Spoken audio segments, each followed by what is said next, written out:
Hi, welcome to Cache Walks. We're on the banks of the River Thames in London, and we're going to see 3 really cute old English pubs and the caches that are around them. Come with us. We headed out on the underground to Tower Hill Station and what turned out to be a 2-day cache walk.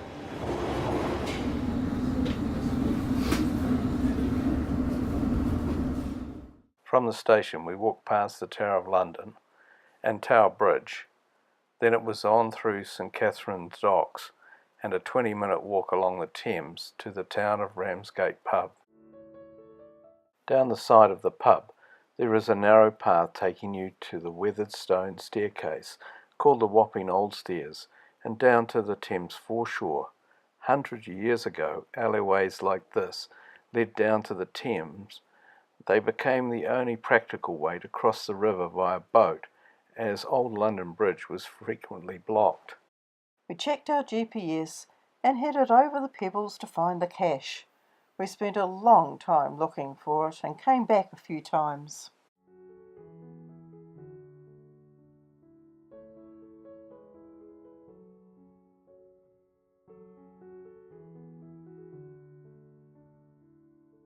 Unfortunately, it was a DNF, did not find. It was just too well camouflaged for us. While there we came across 2 modern mudlarks searching in the mud. In the 19th century, mudlarks were children and old people who survived by wading through the foul-smelling mud to collect anything they could sell, such as coal, iron, brick, copper, canvas and bones. There's even a pub in London called the Mudlark. During the 17th, 18th and 19th centuries, Wapping Old Stairs was a busy place as people were ferried across the Thames or to ships moored out in the river. These 2 modern mudlarks were kind enough to stop and show us their finds. Early days yet, like the tide's just gone out, but a few little finds this morning. Yep. Piece of a Georgian window with the bullseye in the middle there, that would have been a square pane in a multi-pane window. Yep. 17 or early 1800s. A bit of blue and white there, like what your granny had on a table. That's a piece of flagon. Would have been a great big thing that would have had ale in it or something like that. You can just see Sons on there, so it would have been the name such and Sons. And then finally, I'm not massively sure on the age of that, but it's certainly 1700 or previous. Little bit of sort of cooking pot or something like that. So that rim there has been made by the thumb of somebody that's been dead for 250, 300 years. So, yeah, it's pretty cool. So we'll get back out there now and hopefully maybe find a Roman coin or Georgian coin or something of that ilk. So. Right, do you come down here often? We do indeed, yes. Yeah. We're from Birmingham actually, but we come 4 or 5 times a year and do it in Birmingham and Manchester. Any major city where there's a river, that's where we'll be. Oh, right, very cool. Oh, nice to meet you. Thank you very much. Cheers. Okay. After another search for the cache, we walked back and had a look amongst the pebbles ourselves. Can you see the broken pieces of an 18th century clay pipe?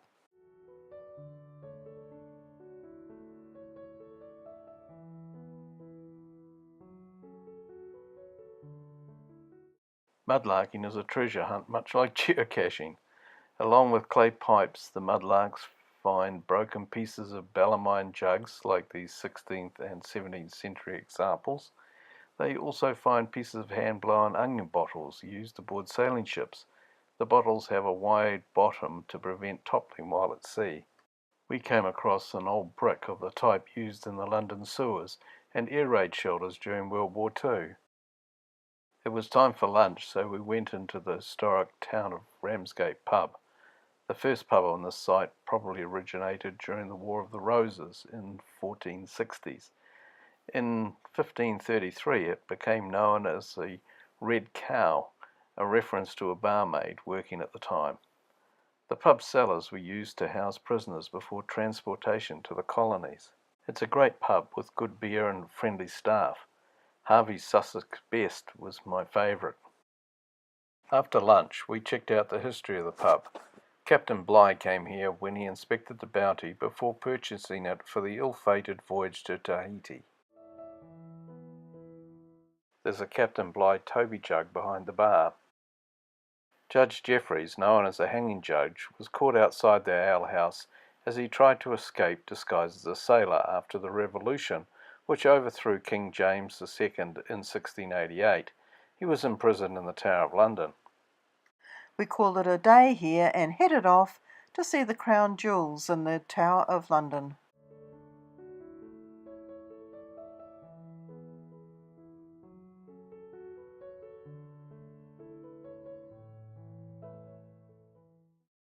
The next day we returned on the tube to Tower Hill.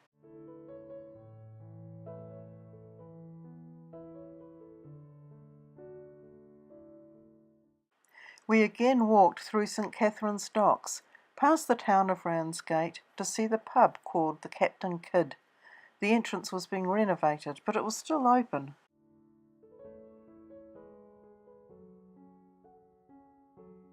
The pub looks old, but it was built in the 1980s in a former coffee warehouse. There's a nice view over the Thames, and we saw a mudlark searching in the mud there.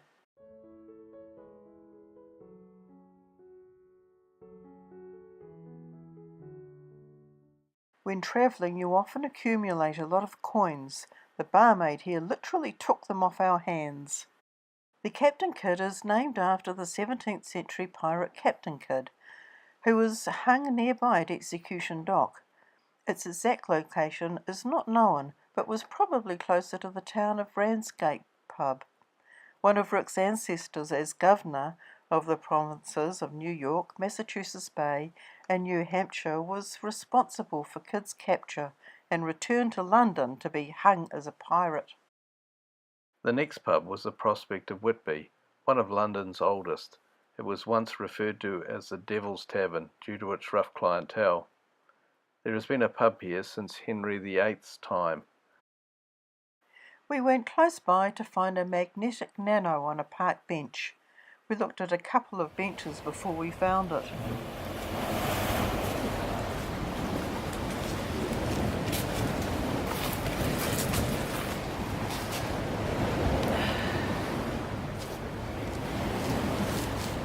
Very tiny log.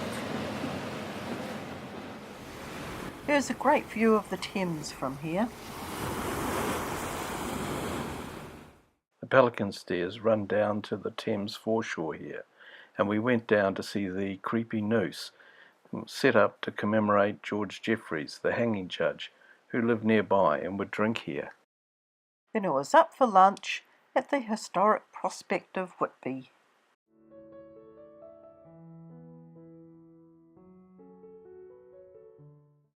You walk across their 400-year-old stone floor. They had a very nice seasonal ale by Twickenham called Autumn Red. It was a nice lunch. While sitting there, we looked across at a display cabinet nearby. We're often surprised by the strange historic things you see here in London.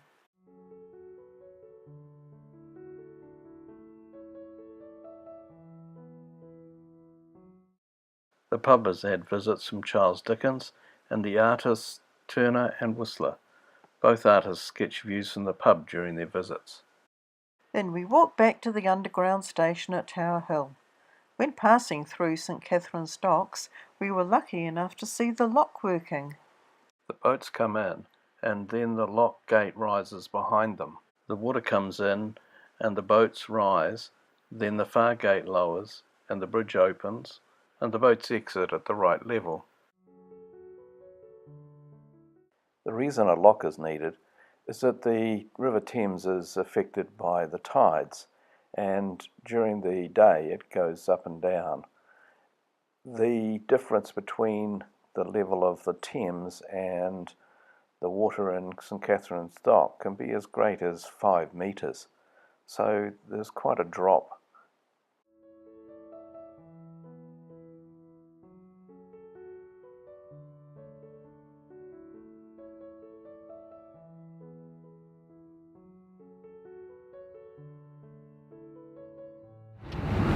Well, that brings us to the end of our cache walk, and we found out about mudlarking, which is a really interesting thing that those guys are doing on the River Thames.